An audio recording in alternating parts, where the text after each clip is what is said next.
সোনালি ক্ষেতের মাঝে রামু পরিশ্রমে নিয়তভাবে কাজ করে। যখন শামু পিছনে থাকে, নিজের শ্রমের অংশ থেকে বাঁচার চেষ্টা করে। তাদের করাতাসমূহ মাটির নিচে কোনো কঠিন বস্তুর সাথে টাচ করে, যার ফলে একটি বট খাজানা প্রকাশ পায়, যা নিজে ভাগ্যের মতো জ্বলে।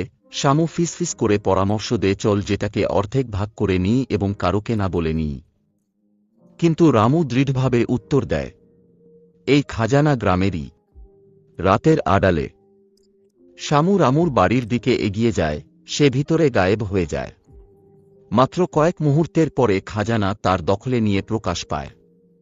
শামু এর চোখ লোভে ঝলমল করে ওঠে এবং সে ফিস করে বলে, এখন আমি ধনী হয়ে যাব।